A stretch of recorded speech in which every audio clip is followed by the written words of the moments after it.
Maria Dickman a fondé et dirige REST, un centre pour la préservation de certaines espèces en Namibie. Elle adore tous les animaux, sans distinction. À plus! Mais sa passion, ce sont ces extraterrestres en armure. Tout est spécial chez le pangolin.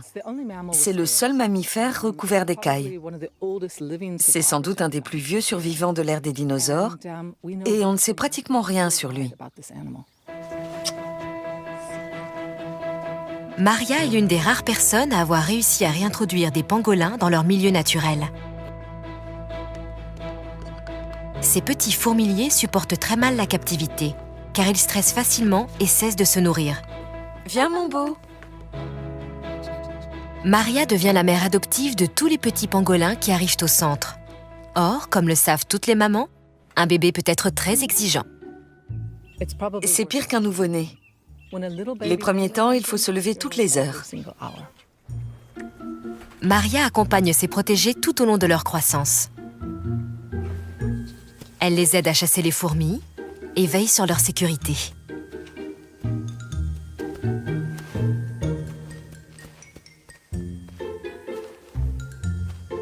Quand ils se sentent menacés, les pangolins se roulent en boule. Leurs écailles très dures forment comme une armure. Elles les protègent même des lions et des bébés phacochères.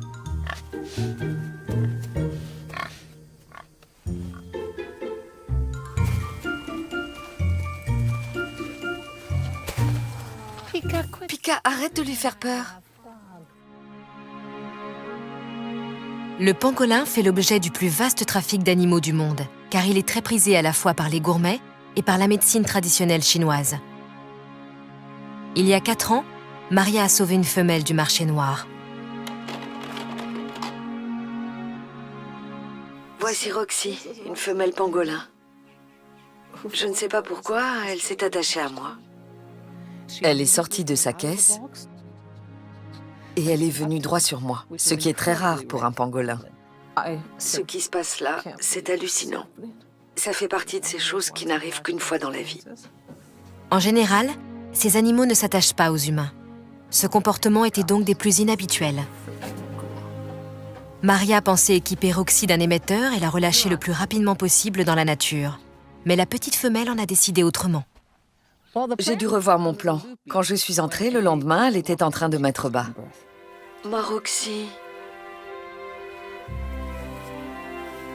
C'est la première fois qu'on filmait la naissance d'un pangolin.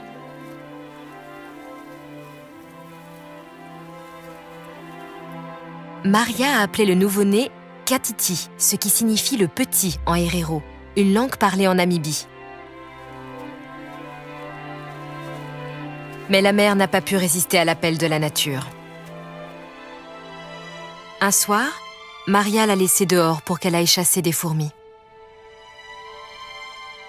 Je me souviens très bien du buisson sous lequel je l'ai posé. Et je me rappelle l'avoir regardé s'éloigner. C'est la dernière fois que je l'ai vu. Ce goût de la liberté était sans doute propre à l'espèce. Une fois Roxy partie, Maria a pris soin de son petit. Dans les rapports avec les pangolins, la confiance est essentielle.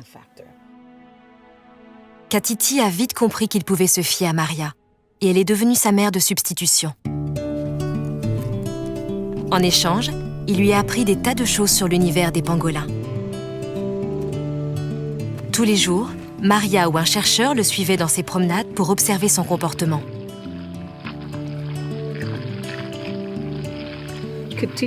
Katiti est le pangolin qui nous en a appris le plus sur son espèce.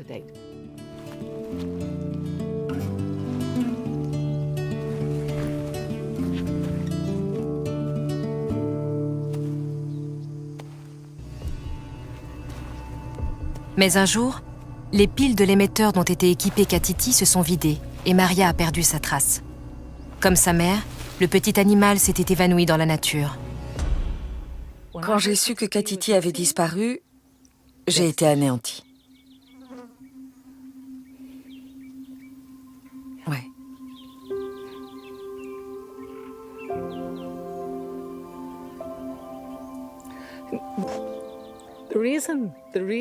Si ça m'a autant bouleversée, si je suis toujours aussi bouleversée, c'est parce que j'ai passé 3 ans et demi à préparer cet animal à son retour à la nature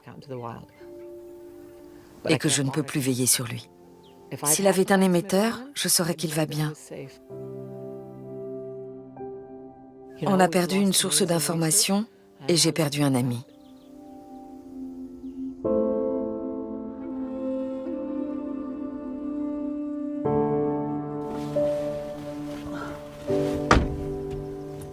Cela fait 5 mois que Katiti a disparu. Maria a promis une récompense à toute personne qui le lui ramènerait sain et sauf. Elle a déjà suivi plusieurs fausses pistes, mais des empreintes toutes fraîches de pangolin viennent d'être découvertes. Je suis nerveuse. J'ai bon espoir, mais j'essaie de ne pas être trop optimiste non plus. Je risquerais d'être déçue. L'affection de Maria pour le petit animal n'a fait que grandir pendant son absence. Mais qu'en est-il pour Katiti ? À la seconde où je le verrai, le lien va se recréer. J'en suis intimement convaincue. Malheureusement, les histoires ne finissent pas toujours bien. Maria commence par explorer la zone où ont été repérées les empreintes. Quand il creuse une fourmilière, les pangolins laissent une trace en forme de triangle que seul un œil averti peut distinguer. Cette trace a été laissée par un pangolin. Par un pangolin peut-être un peu plus jeune que Katiti, ou par Katiti lui-même. Et ça date d'il y a moins de 24 heures. La piste d'empreinte mène Maria jusqu'à un grand terrier qui pourrait aussi abriter de dangereux serpents.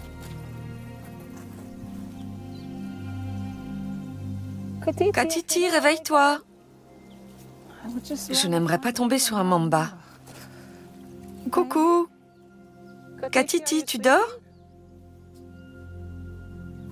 Eh oh, Pépère!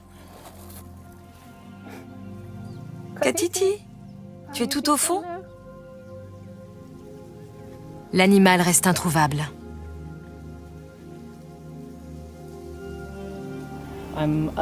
C'est un peu rageant. Il est peut-être encore par ici et je ne le trouve pas. Peut-être Katiti n'a-t-il pas besoin d'être secouru?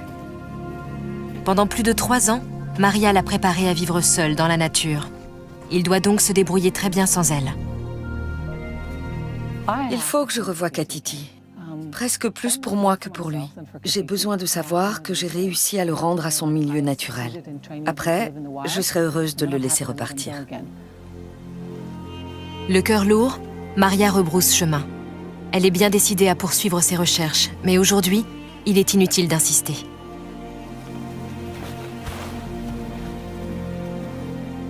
Retrouvera-t-elle Katiti un jour?